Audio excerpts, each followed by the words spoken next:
அனைவருக்கும் வணக்கங்கள். இறுதியாக நாங்கள் கற்ற விடயத்தினுடைய தொடர்ச்சியை பார்த்துக் கொள்வோம்.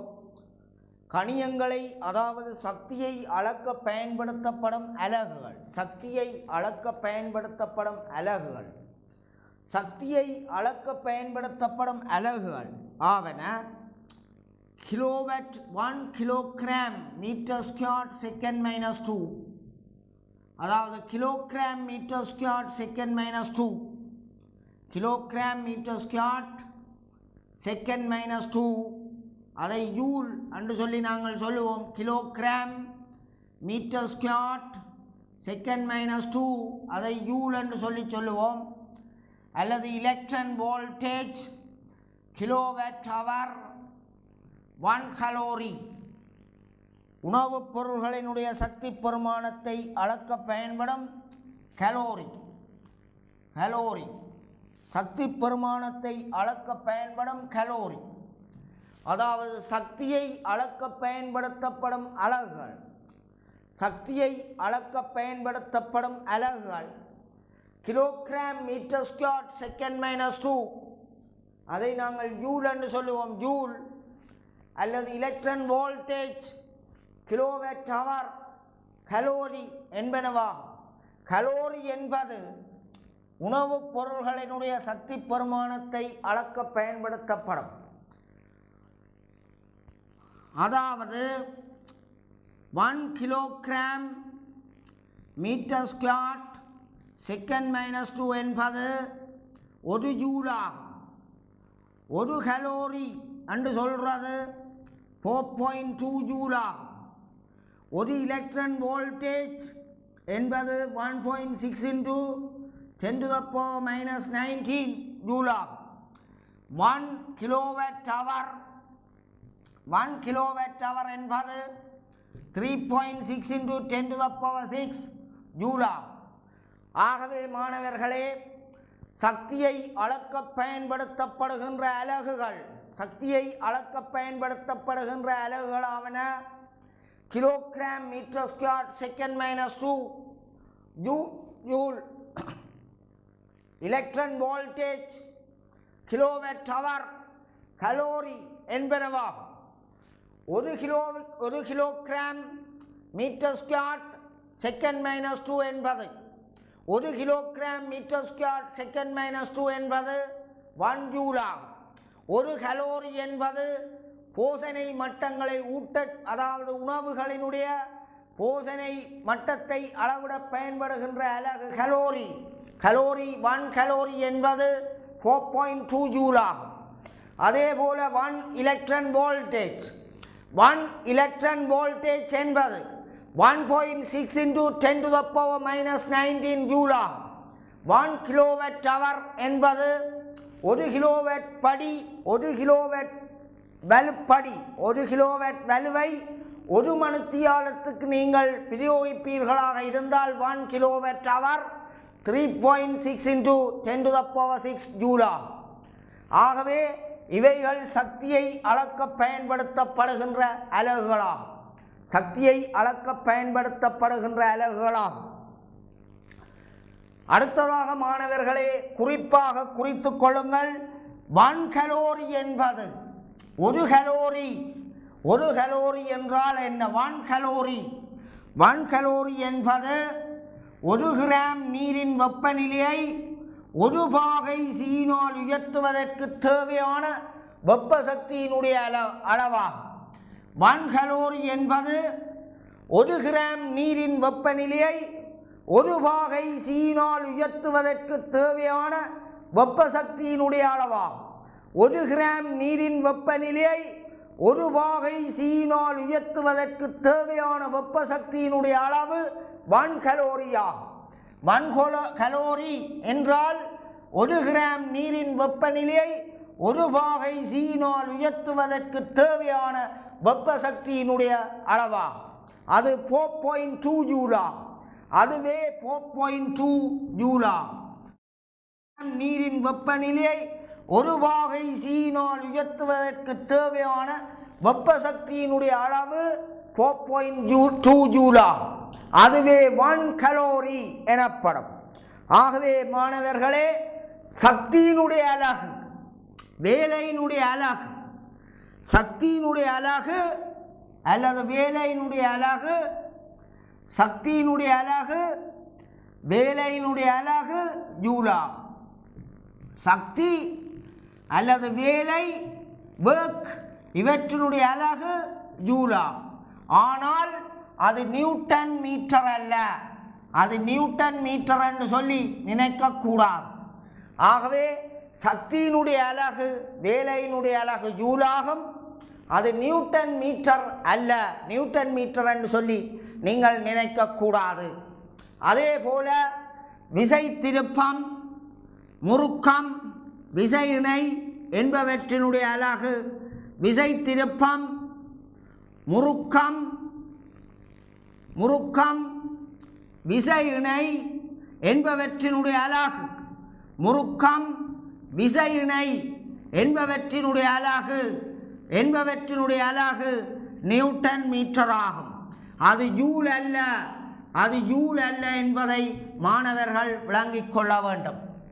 என்ன கூறுகின்றேன் என்றால், சக்தி அல்லது வேலையினுடைய அலகு ஜூலாகும். சக்தி அல்லது வேலையினுடைய அலகு ஜூலாகும்.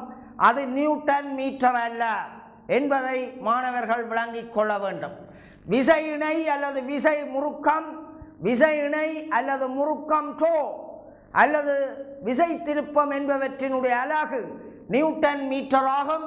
அது ஜூல் அல்ல என்பதை மாணவர்கள் விளங்கிக் கொள்ள வேண்டும். விசை திருப்பம், முறுக்கம், விசை இணை என்பவற்றினுடைய அலகு நியூட்டன் மீட்டர் ஆகும். அது ஜூல் அல்ல என்பதை மாணவர்கள் விளங்கிக் கொள்ள வேண்டும். அடுத்ததாக மாணவர்களே, நீங்கள் கவனிக்க வேண்டிய விடயம், சக்தி, வேலை, விசை திருப்பம், முறுக்கம், விசை இணை என்பவற்றினுடைய எஸ்ஐ அடிப்படை அலகுகள் ஒன்றாகும். விசை திருப்பம், முறுக்கம், விசை இணை, வேலை, சக்தி என்பவற்றினுடைய எஸ்ஐ அடிப்படை அலகுகள் ஒன்றாகும். அவற்றினுடைய பரிமாணம் ml² t-2 என்பதாம். அவற்றினுடைய பரிமாணம் ml² t-2 என்பதாம்.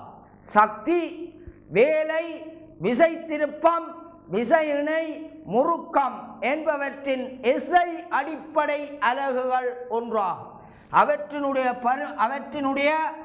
பரிமாணம், அவற்றின் பரிமாணம் ml² t-2 ஆகும். ஆகவே மாணவர்களே, வேலை அல்லது சக்தியினுடைய அலகு ஜூலாகும். அது நியூட்டன் மீட்டர் அல்ல. அதே போல விசை திருப்பம், முறுக்கம், விசை இணை என்பவற்றினுடைய அலகு நியூட்டன் மீட்டர். அது ஜூலாக இருக்காது, அது ஜூல் அல்ல என்பதை மாணவர்கள் புரிந்து கொள்ள வேண்டும். ஆனால் விசை திருப்பம், விசை இணை, வேலை, சக்தி, முறுக்கம் என்பவற்றினுடைய அலகு, என்பவற்றினுடைய எஸ்ஐ அடிப்படை அலகு ஒன்றாகும். எஸ்ஐ அடிப்படை அலகு கிலோகிராம் மீட்டர் ஸ்கொயர் செகண்ட் -2 ஆகும். கிலோகிராம் மீட்டர் ஸ்கொயர் செகண்ட் -2 ஆகும். அவற்றினுடைய பரிமாணங்களும் ஒன்றாகும். ml² t-2 ஆகும். ml² t-2 ஆகும். அதாவது சக்தியினுடைய பரிமாணங்களை கொண்டவை இந்த ஐந்து பேரும் ஒரே பரிமாணங்களை உடையவை. சக்தி, வேலை, விசை திருப்பம், விசை இணை, முறுக்கம் என்கின்ற 5 பேரும் ஒரே எஸ்ஐ அடிப்படை அலகுகளை உடையவை.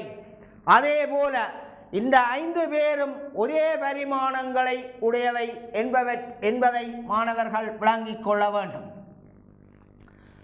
அடுத்ததாக மாணவர்களே, நாங்கள் மாறிலிகள் அலகுகளோ பரிமாணங்களோ கொண்டிருக்கலாம், கொண்டிருக்காமல் இருக்கலாம். மாறிலிகள் அலகுகளை, பரிமாணங்களை கொண்டிருக்கலாம் அல்லது கொண்டிருக்காமல் விடலாம். அதாவது பொய்லின் விதியில் உள்ள PV(k) என்கின்ற இதை நீங்கள் அவதானிப்பீர்களாக இருந்தால், அந்த PV(k) என்பது பொய்லின் விதி. PV சமன் K என்பது போய்லின் விதி. PV சமன் K என்பது போய்லின் விதி. PV சமன் K அதாவது அமுக்கம் கன அளவுக்கு நேர்மாறு வீத சமனாக இருக்கும். எப்ப மாறாத்திணிவுடைய வாயுவின் வெப்பநிலை மாறாதுள்ள போது அமுக்கம் கன அளவுக்கு நேர்மாறு வீத சமனாக இருக்கும். PV சமன் K என்பதாம். எப்பொழுதும் திணிவு மாறாதுள்ள போது வாயுவின் குறித்த கன அளவுடைய குறித்த திணிவுடைய வாயுவின் வெப்பநிலை மாறாதுள்ள போது அதன் அமுக்கம் கன அளவுக்கு நேர்மாறு வீத சமனாகும். குறித்த திணிவுடைய வாயுவின் வெப்பநிலை மாறாதுள்ள போது அமுக்கம் கன அளவுக்கு நேர்மாறு வீத சமனாகும். PV சமன் K ஆகும். இங்கு K ஒரு Kயினுடைய பரிமாணம். இந்த Kயினுடைய பரிமாணம் என்ன? இந்த Kயினுடைய பரிமாணம் என்ன? Pயினுடைய பரிமாணம் தர Vயினுடைய பரிமாணம். Pயினுடைய பரிமாணம் என்ன? அமுக்கத்தினுடைய பரிமாணம் என்ன? ml -1 T -2 ml -1 T -2 கன அளவினுடைய பரிமாணம் L3 ஆவே ml² T -2 ஆவே இதனுடைய பரிமாணம் ml² T -2. PV சமன் K என்பது போய்லின் விதியாகும். குறித்த திணிவுடைய வாயுவின் வெப்பநிலை மாறாதுள்ள போது அமுக்கம் கன அளவுக்கு நேர்மாறு வீத சமனாகும். ஆகவே PV சமன் K என நாங்கள் கூறலாம். அதாவது திணிவும் வெப்பநிலையும் மாறாதுள்ள போது PV சமன் K என கூறலாம். ஆகவே Kயினுடைய பரிமாணம் Pயினுடைய பரிமாணம் தர Vயினுடைய பரிமாணம் என்று எழுதலாம். ஆகவே Pயினுடைய பரிமாணம் ml -1 T -2 Vயினுடைய பரிமாணம் L3 ஆகவே ml² T -2 என்பதாம். ஆகவே மாணவர்களே, இந்த மாறிலிகள் அலகுகளையும் பரிமாணங்களை கொண்டிருக்கலாம் அல்லது கொண்டிருக்காமல் விடலாம். இந்த மாறிலிகள் அலகுகளையும் பரிமாணங்களையும் கொண்டிருக்கலாம், கொண்டிருக்காமல் விடலாம். கொண்டிருக்கின்ற ஒரு சந்தர்ப்பம் போய்லின் விதியில் வருகின்ற PV சமன் Kயை அவதானித்தால் இந்த K பரிமாணத்தை கொண்டிருக்கிறது, அலகையும் கொண்டிருக்கிறது. இந்த Kயினுடைய பரிமாணம் Pயினுடைய பரிமாணம் தர Vயினுடைய பரிமாணம் Pயினுடைய பரிமாணம் ml -1 T -2 Vயினுடைய பரிமாணம் L3 ஆகவே ml² T -2 ஆகும். ஆகவே இந்த PV சமன் Kயிலே வருகின்ற Kயினுடைய பரிமாணம் ml² T -2 ஆகும். இதனுடைய அலகு கிலோகிராம் மீட்டர்² செகண்ட் -2 ஆகும். ஏன் m kilogram L metre T second. ஆகவே இதனுடைய அலகு கிலோகிராம் மீட்டர்² செகண்ட் -2 ஆகும். இதனுடைய அலகு கிலோகிராம் மீட்டர்² செகண்ட் -2 ஆகும். அடுத்ததாக மாணவர்களே, நாங்கள் கற்க இருக்கின்ற மிகவும் முக்கியமான விடயம், பௌதிகவியலிலே கற்க இருக்கின்ற மிகவும் முக்கியமான விடயம், பௌதீக கணியங்களை நாங்கள் இரண்டு வகைகளாக பிரிக்கலாம். பௌதீக கணியங்களை இரண்டு வகைகளாக பிரிக்கலாம். ஒன்று எண்ணிக்கணியம், இரண்டு காவிக்கணியம். ஒன்று எண்ணிக்கணியம், இரண்டு காவிக்கணியம். எண்ணிக்கணியங்கள் என்றால் என்ன?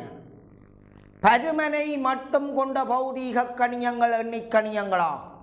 பருமனை மட்டும் கொண்ட பௌதீக கணியங்கள் எண்ணிக்கணியங்களாகும். பருமனையும் திசையையும் கொண்ட பௌதீக கணியங்கள் காவிக்கணியங்களாகும். பருமனை மட்டும் கொண்டுள்ள பௌதீக கணியங்கள் எண்ணிக்கணியங்களாகும். பருமனையும் திசையையும் தாக்க கோட்டையும் கொண்டுள்ள கணியம் காவிக்கணியமாகும். எண்ணிக்கணியங்களுக்கான உதாரணங்களாவன. எண்ணிக்கணியங்கள் என்றால் என்ன? பருமனை மட்டும் கொண்ட பௌதீக கணியங்கள் எண்ணிக்கணியங்களாகும். ஸ்கேலர் குவாண்டிட்டி எண்ணிக்கணியங்கள், ஸ்கேலர் எண்ணிக்கணியம் எண்ணிக்கணியம் ஸ்கேலர் குவாண்டிட்டி என்றால் என்ன? ஸ்கேலர் குவாண்டிட்டி எண்ணிக்கணியம் என்றால் என்ன? பருமனை மட்டும் கொண்டுள்ள பௌதீக கணியங்கள் எண்ணிக்கணியங்களாகும். பருமனை மட்டும் கொண்டுள்ள பௌதீக கணியங்கள் எண்ணிக்கணியங்களாகும். அதாவது தளக்கோணம், நீளம், பரப்பளவு, கனஅளவு,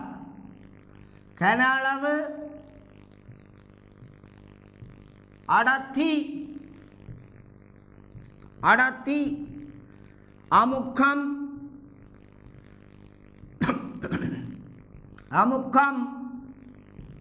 தளக்கோணம்,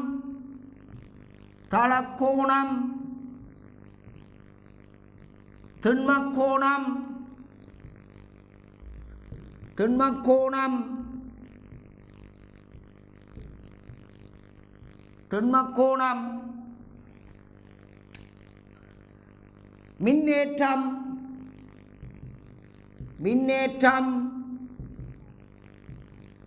கொள்ளளவம்,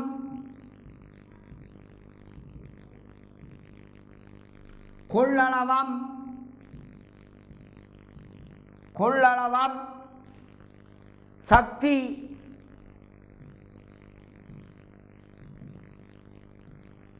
வேலை, வலு,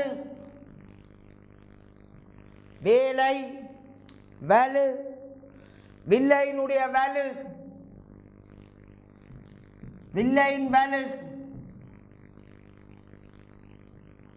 மின்னோட்டம்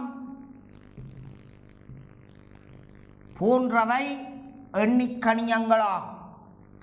பௌதீகவியலில் எண்ணிக்கணியங்கள் என்று சொல்லுவது பருமனை மட்டும் கொண்டுள்ள பௌதீக கணியங்கள் எண்ணிக்கணியங்களாகும். பருமனை மட்டும் கொண்டுள்ள பௌதீக கணியங்கள் எண்ணிக்கணியங்களாகும். நீளம், பரப்பளவு, கனஅளவு, அடர்த்தி, அமுக்கம், தளக்கோணம், திண்மக்கோணம், மின்னேற்றம், கொள்ளளவம், சக்தி, வேலை, வலு, வில்லையினுடைய வலு, மின்னோட்டம் போன்றவை எண்ணிக்கணியங்களாக நாங்கள் கொள்ளலாம்.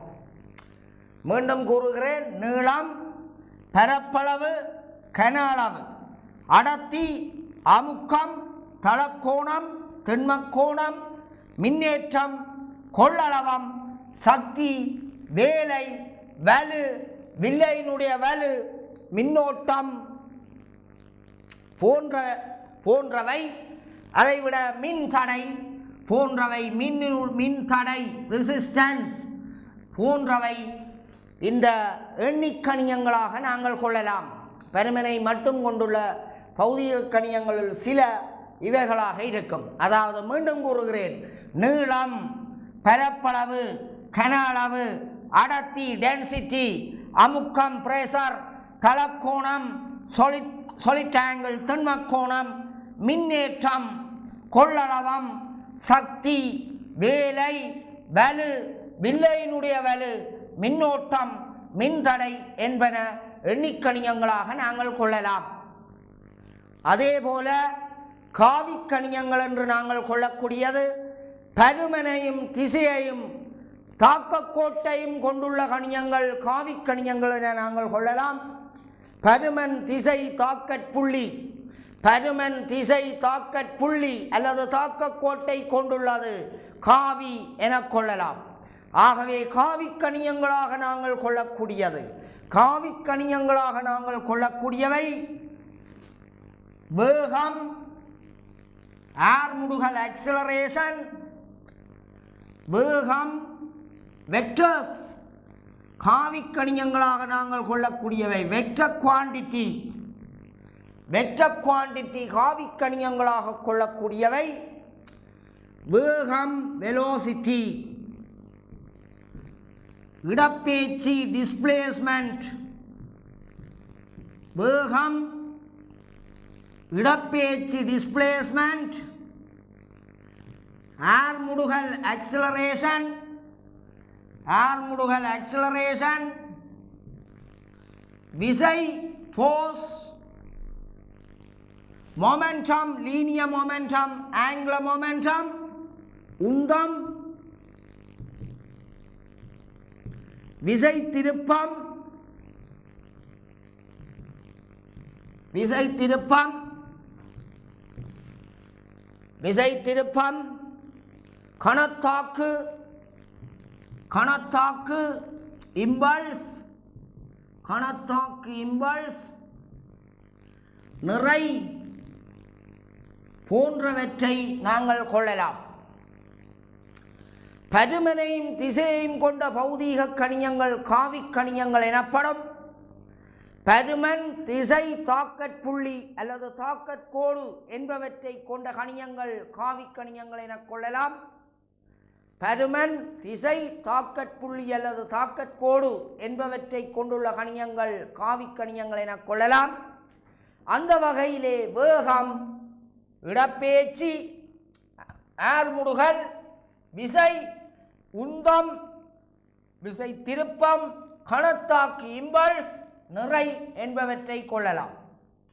வேகம் வெலோசிட்டி, இடப்பெயர்ச்சி டிஸ்பிளேஸ்மெண்ட், ஆர்முடுகல் ஆக்சிலரேஷன், விசை ஃபோர்ஸ், உந்தம் லீனியர் மொமெண்டம் ஆங்குலர் மொமெண்டம், விசை திருப்பம் மொமெண்டம், கணத்தாக்கு இம்பல்ஸ், நிறை வெயிட் என்பவற்றை நாங்கள் கொள்ளலாம்.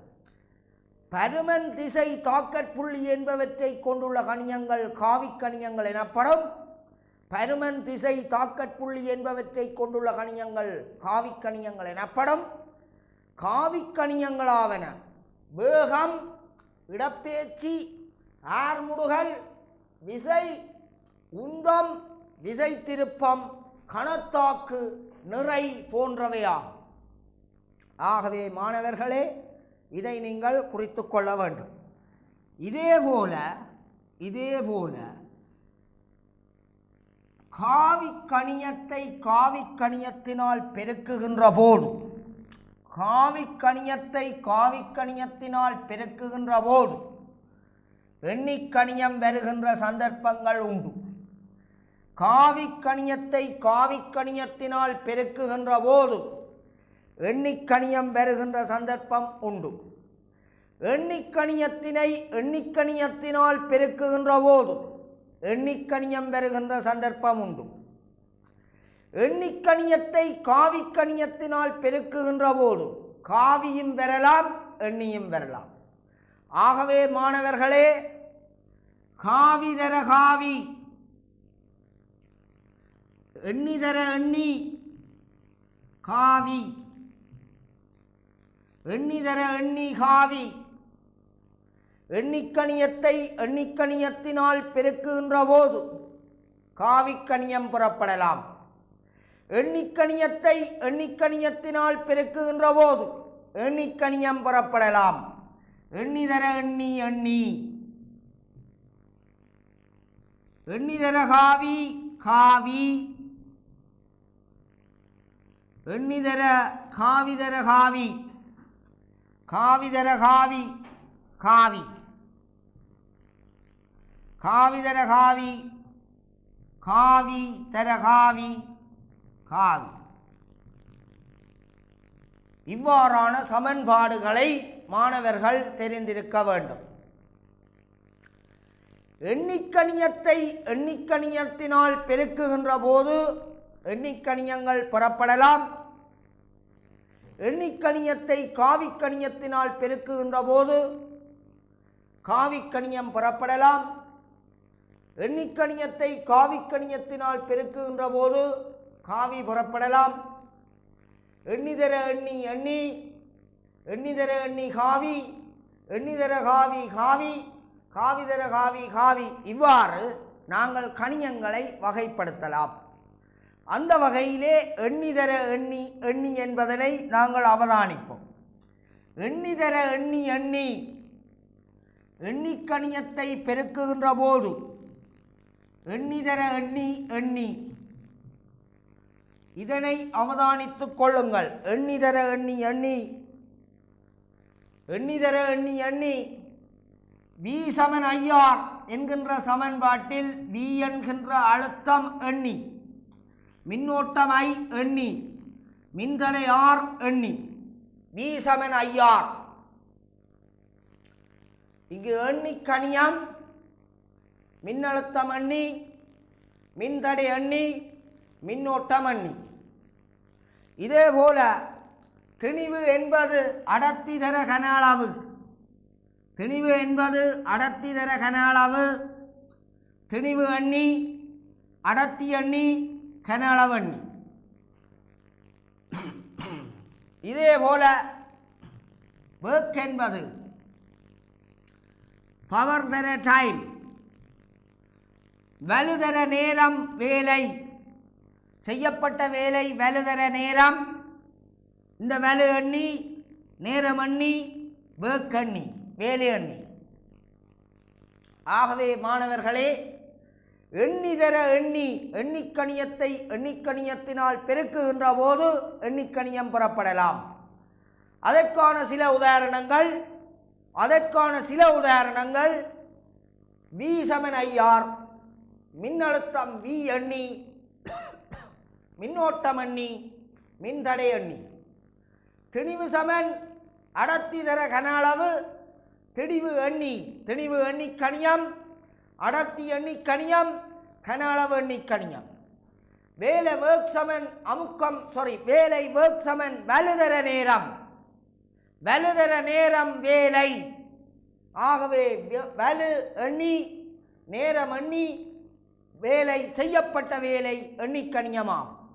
இதேபோல எண்ணிதர காவி, எண்ணிதர காவி,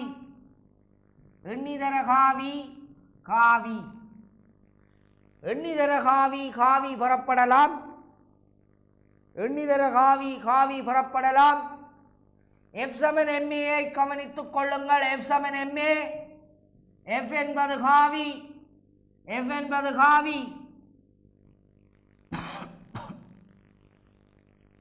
F என்பது காவி, F என்பது காவி. திணிவு எண்ணி, ஆர்முடுகள் காவி. F என்பது காவி, திணிவு எண்ணி, ஆர்முடுகள் காவி. ஆகவே எண்ணியை காவியினால் பெருக்குகின்ற போது காவி பெறப்படுகிறது. F சமன் MA.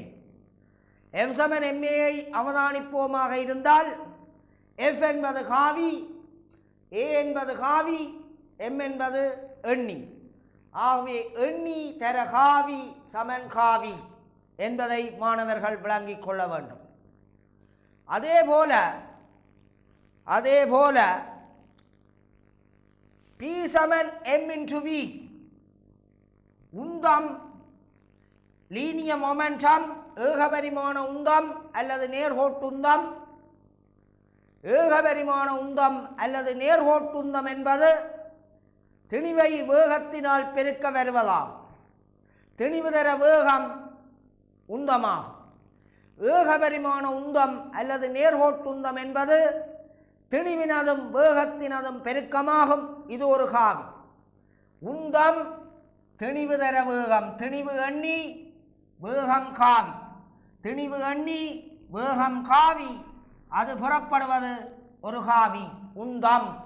லீனியர் மொமெண்டம் என்பது திணிவினதும் வேகத்தினதும் பெருக்கமாகும். திணிவை வேகத்தினால் பெருக்க உந்தம் புறப்படும். உந்தம் ஒரு காவி, திணிவொரு எண்ணி, வேகம் ஒரு காவி. ஆகவே எண்ணிதர காவி என்பதற்கு இது ஒரு உதாரணமாகும். அதேபோல I சமன் F டைம்ஸ் T, I சமன் F டைம்ஸ் T. F ஒரு காவி, டைம் ஒரு எண்ணி. I என்பது கணத்தாக்கு, கணத்தாக்கு. இம்பல்ஸ், விசைதர விசைதாக்கிய நேரம் கணத்தாக்கு எனப்படும். விசைதர விசைதாக்கிய நேரம் கணத்தாக்கு, விசைதர விசைதாக்கிய நேரம் கணத்தாக்கு. கணத்தாக்கு காவி, விசை காவி, நேரம் எண்ணி. விசைதர விசைதாக்கிய நேரம் கணத்தாக்கு, விசை காவி, கணத்தாக்கு காவி நேரம் எண்ணி. ஆகவே I சமன் F டைம்ஸ் T, I சமன் F டைம்ஸ் T, I காவி F காவி நேரம் T எண்ணியாம். இதே போல பல உதாரணங்கள் இருக்கின்றது. சில உதாரணங்களை மாணவர்கள் விளங்கிக் கொள்ள வேண்டும். அடுத்ததாக நாங்கள் பார்க்க போகின்ற விடயம் காவிதர காவி எண்ணி. காவிதர காவி எண்ணி, காவிதர காவி எண்ணி என்கின்ற உதாரணத்தை மாணவர்கள் அவதானித்துக் கொள்ள வேண்டும். காவி தரகாவி எண்ணி, காவி தரகாவி எண்ணி, காவி தரகாவி எண்ணி, காவி தரகாவி எண்ணி விசைதர விசையின் திசையில் அசைந்த தூரம் செய்யப்பட்ட வேலையாகும். செய்யப்பட்ட வேலை என்பது விசைதர விசையின் திசையில் அசைந்த தூரமாகும். விசைதர விசையின் திசையில் அசைந்த தூரம் செய்யப்பட்ட வேலையாகும். விசைதர விசையின் திசையில் அசைந்த தூரம் செய்யப்பட்ட வேலையாகும். வேலை work W எண்ணி விசை காவி, விசையின் திசையில் அசைந்த தூரம் காவி, விசையின் திசையில் அசைந்த தூரம் காவி, விசையின் திசையில் அசைந்த தூரம் காவி, விசை காவி. ஆகவே விசைதர விசையின் திசையில் அசைந்த தூரம் செய்யப்பட்ட வேலை. செய்யப்பட்ட வேலை என்பது எண்ணி. ஆகவே வேலை எண்ணி, விசை காவி, விசையின் திசையில் அசைந்த தூரம், விசையின் திசையில் அசைந்த தூரம் என்பது ஒரு காவி. வேலை எண்ணி, விசை காவி, விசையின் திசையில் அசைந்த தூரம் காவி. ஆகவே காவிதர காவி எண்ணி பெறப்படுகிறது. அடுத்ததாக மாணவர்களே மிகவும் முக்கியமான விஷயம் அமுக்கம். அமுக்கம் ஒரு எண்ணி. அமுக்கம் ஒரு எண்ணி. விசையின் கீழ் பரப்பு, விசையின் கீழ் பரப்பு அமுக்கம். விசை காவி, பரப்பும் காவி. இங்கு வருகின்ற பரப்பு காவி. குறித்த விசையானது விசை தாக்கும் பரப்பு ஓரளவு பரப்புக்கு செங்குத்தாக தாக்கும் விசையின் அளவு. ஆகவே அது பரப்பு காவி. குறித்த பரப்பை குறிக்கிறது. ஆகவே அது பரப்பு காவி. ஆகவே இங்கு விசை காவி 1/A என்பது பரப்பு. இது பரப்பு காவி. ஆகவே 1/A காவி, விசை காவி. ஆகவே அமுக்கம் எண்ணி. ஆகவே காவிதர காவி எண்ணி பெறப்படுகிறது. அமுக்கம் என்பது ஓரலகு பரப்புக்கு செங்குத்தாக தாக்கும் விசையின் அளவு. அது குறித்த பரப்பிலே தாக்குகின்ற விசையை குறிக்கிறது. ஆகவே விசை காவி, பரப்பு காவி, பரப்பு காவி, குறித்த பரப்பு அது பரப்பு காவி. ஆகவே விசை காவி ஒன்றின் கீழே என்கின்ற பரப்பு ஒன்றின் கீழே என்பது காவி. ஆகவே அமுக்கம் எண்ணி. ஆகவே இங்கு காவிதர காவி எண்ணி பெறப்படுகிறது. காவிதர காவி எண்ணி பெறப்படுகிறது. காவிதர காவி, காவிதர காவி, காவிதர காவி எண்ணி பெறப்படுகின்ற சந்தர்ப்பம். காவிதர காவி காவி பெறப்படுகின்ற சந்தர்ப்பம். காவிதர காவி காவி பெறப்படுகிற சந்தர்ப்பம். காவிக்கணியத்தை காவிக்கணியத்தினால் பெருக்குகின்ற போது காவிக்கணியம் பெறப்படும். காவிக்கணியத்தை காவிக்கணியத்தினால் பெருக்குகின்ற போது காவிக்கணியம் பெறப்படும். F சமன் BIL, F சமன் BIL என்கின்ற சமன்பாட்டை அவதானிப்பீர்களாக இருந்தால் B into I காவி into L நீளம், இது ஒரு காவி.